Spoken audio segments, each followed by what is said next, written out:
Hello friends, Radhe Radhe. Shri Ramcharitmanas पाठ की बहुत सुंदर चौपाई है, अर्थ के साथ में वर्णन है, सुनिए। पिछले पार्ट में हमने शंकर जी और सती का बताया वर्णन। अब उसी का सुनिए कि सती के पिता ने, दक्ष ने यज्ञ किया है, सबको आमंत्रित किया है, पर शिव जी को नहीं आमंत्रित किया है। पर सती जी जाना चाह रही हैं, वो जिद कर रही हैं कि हमें जाना है। और शंकर जी कहते हैं कि मायके जाने के लिए कोई रोक टोक नहीं है, पिता के घर जब चाहो जाओ, लेकिन उत्सव आदि कार्य में बिना बुलाए नहीं जाना चाहिए। पर सती नहीं मानती हैं, उनको वैसे भी बड़ी ग्लानि है, कष्ट है। वो सोचती हैं जाएंगे थोड़ा मेरा समय कट जाएगा, पिता के घर जाने से वहाँ बहनें मिलेंगी, माता मिलेंगी, सबके बीच में हमारा समय कट जाएगा। तो वो जिद करती हैं। जब नहीं मानती हैं तो शंकर जी कहते हैं जाओ, तुम्हें जाना है जाओ, हमें नहीं जाना है। तो सती चल देती हैं। जब जाती हैं तो ये अपने गण भेजते हैं शंकर जी साथ में कि जाओ कोई घटना ना होने पाए। तो गण जो है, पीछे से गण भी चलते हैं। जब सती वहाँ पहुँचती हैं तो देखती हैं कि यज्ञशाला में सब आसन लगे हैं। जब ये पहुँचती हैं तो इनके पिता देख के मुँह मोड़ लेते हैं, इनकी तरफ देखते भी नहीं हैं। माता देख के मिलती हैं, हंस के मुस्कराती हैं, और पुत्री है, माता को तो प्रेम ही है। बहनें मुस्कराने लगती हैं, पर कोई इनसे बोलता नहीं है।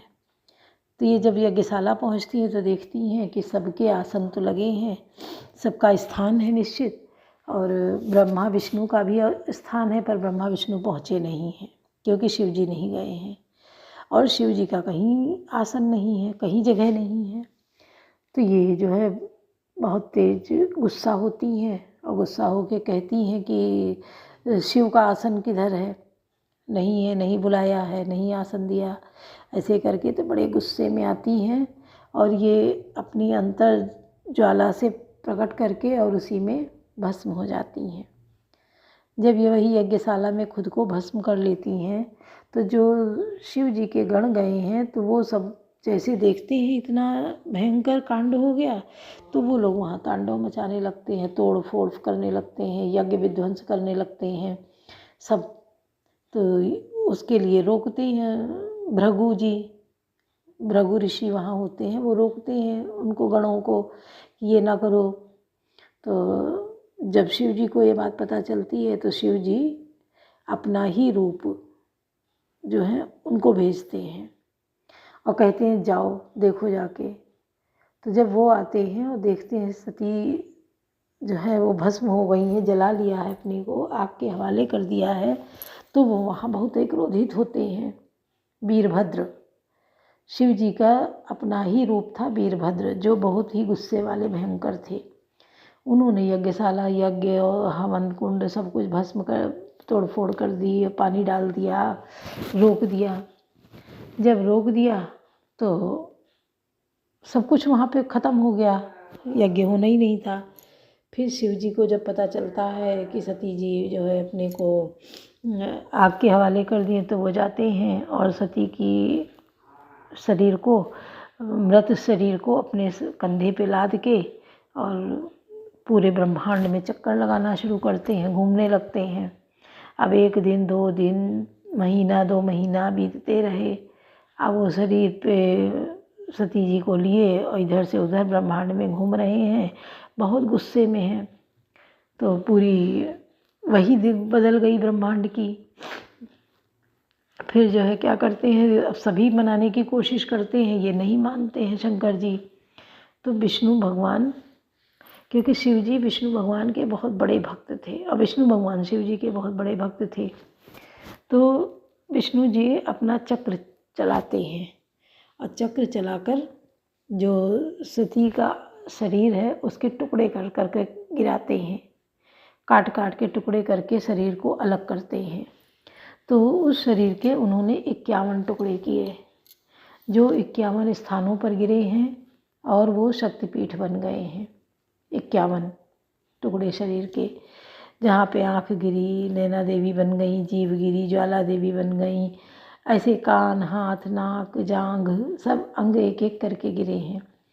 कहते हैं नैमिष तीर्थ स्थल है, वहाँ नाभि गिरी, सती जी की नाभि गिरी है। तो जो हम चक्र तीर्थ है, वहाँ पे जो बीच वाला स्थान है उसका कोई और छोर नहीं है, इतना गहरा है चक्र तीर्थ। उसके अंदर कोई जाता नहीं है, अगर जाता है गया तो उसका कुछ पता नहीं चला, मिला नहीं आज तक। और कहते सारे तीर्थ कराओ, जब तक नैमिषारण्य न जाओ, वहाँ स्नान न करो, तब तक पूरा नहीं होता है।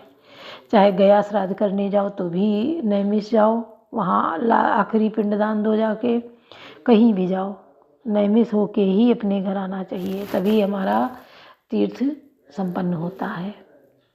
तो इस प्रकार सती जो है सती हो गई और अपने शरीर को त्याग दिया।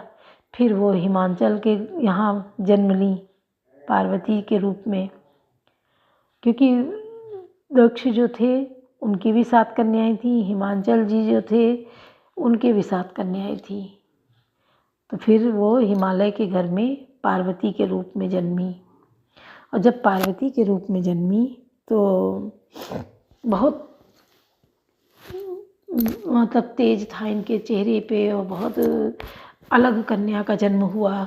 सब देख के सारे इनके हिमालय पर्वत पे आसपास सब बहुत हरियाली खुशहाली छा गई, पेड़ पौधों में फूल आ गए, फल आ गए, सब चिड़िया भौरे सब चहचहाने लगे, सब खुशहाली पूरी आ गई।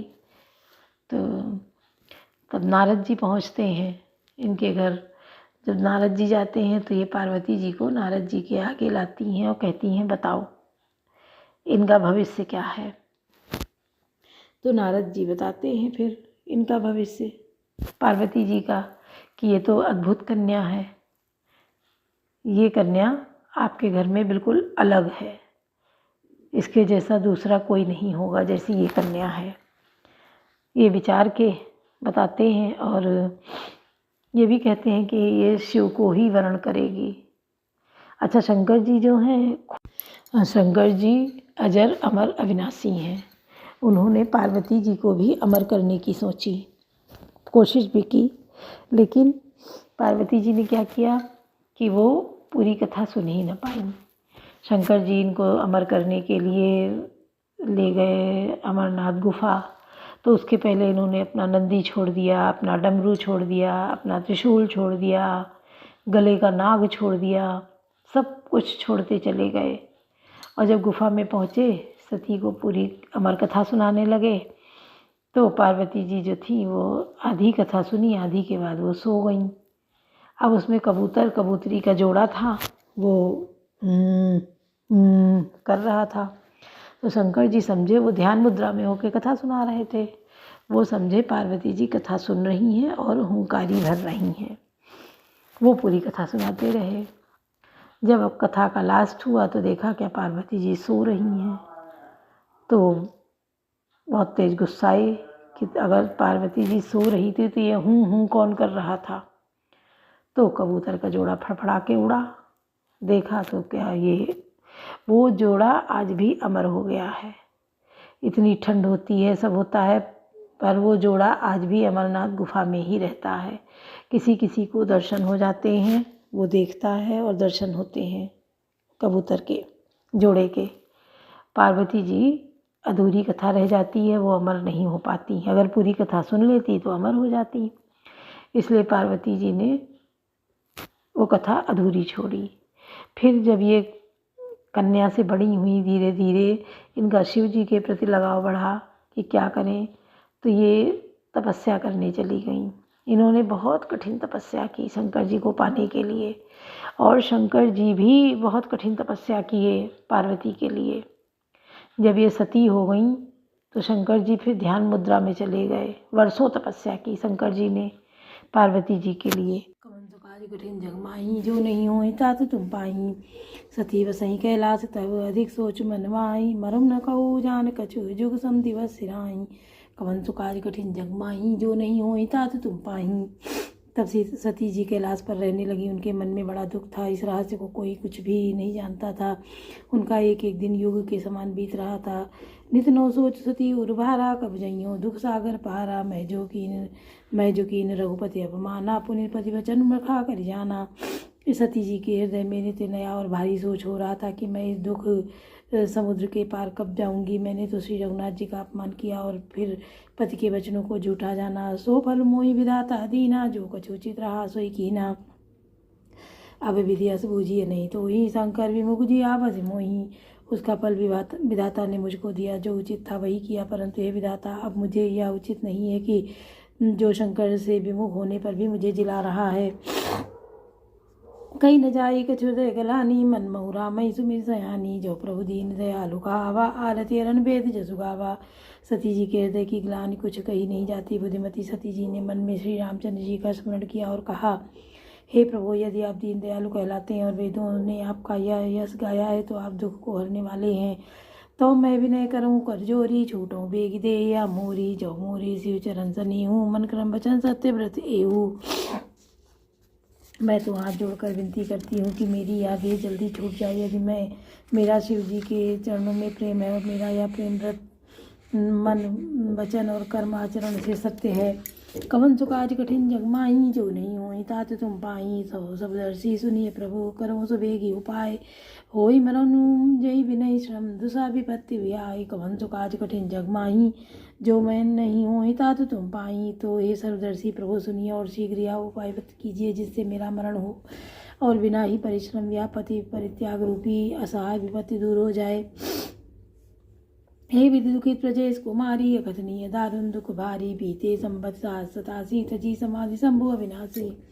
दक्ष सुता सती जी इस प्रकार बहुत दुखित थी। उनको इतना दारुण दुख था कि जिसका वर्णन नहीं किया जा सकता। 87,000 वर्ष बीत जाने पर अविनाशी शिव जी ने समाधि को ली।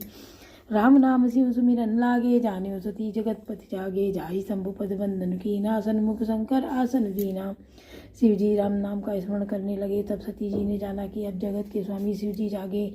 उन्होंने जाकर शिव जी के चरणों में प्रणाम किया। शिव जी ने उनको बैठने के लिए सामने आसन दिया। लगे कहा हरि कथा रसाला, दक्ष प्रजेश भये तेहि काला। देखा विधि विचारित लायक, दक्षहि कीन प्रजापति नायक। शिव जी भगवान हरि की रसमयी कथाएं कहने लगे। उसी समय दक्ष प्रजापति हुए।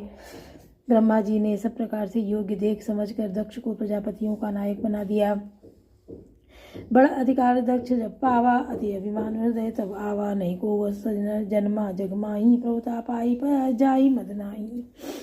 जब दक्ष ने इतना बड़ा अधिकार पाया तब उसके हृदय में अत्यंत अभिमान आ गया। जगत में कोई ऐसा नहीं पैदा हुआ जिसको प्रभुता पाकर मद न हो। कवन सुकाज कठिन जग माही, जो नहीं हो तात तुम पाही।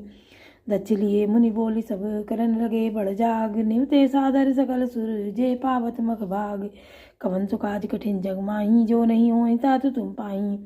दक्ष ने सब मुनियों को बुला लिया और वे बड़ा यज्ञ करने लगे। जो देवता यज्ञ का भाग पाते हैं, दक्ष ने उन सबको आदर सहित निमंत्रित किया।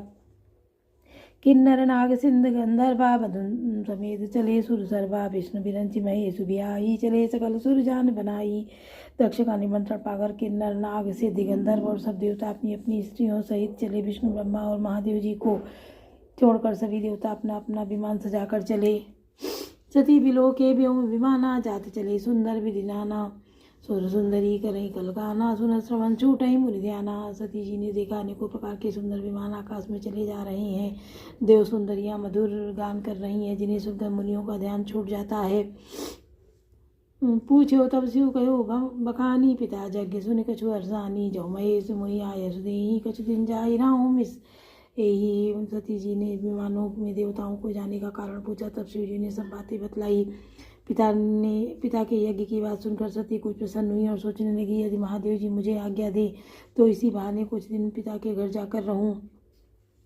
पति परित्याग हृदय दुख भारी, काहि न अपराध विचारी। बोली सती मनोहर वाणी, भय सकोच प्रेम रसानी। क्योंकि उनके हृदय में पति द्वारा त्यागी जाने का बड़ा भारी दुख था, पर अपना अपराध समझकर वे कुछ कहती न थी। आखिर सती जी भय संकोच और प्रेम रस में सनी हुई मनोहर वाणी से बोली, कवन सुकाज कठिन जग माही, जो नहीं होई तात तुम पाही। पिता भवन उत्सव परम, जो प्रभु आय सो होई। तो मैं जाऊँ कृपायतन सादर देखन सोई। कवन सुकाज कठिन जग माही, जो नहीं होई तात तुम पाही। हे प्रभु, मेरे पिता के घर बहुत बड़ा उत्सव है। यदि आप ही आज्ञा हो तो हे कृपा धाम में आदर सहित उसे देखने जाऊँ। कहीं नीक मोरे मन भावा, या अनुचित नहीं निवत पठावा। दक्ष सकल ने सुता बुलाई, हमरे भयर तुमहु बिसराई। शिव जी ने कहा, तुम्हारी बात तो अच्छी कही या मेरे मन को पसंद आई, पर उन्होंने न्योता नहीं भेजा। यह अनुचित है। दक्ष ने अपनी सब लड़कियों को बुलाया है, किंतु हमारे पैर के कारण उन्होंने तुमको भी बुला दिया।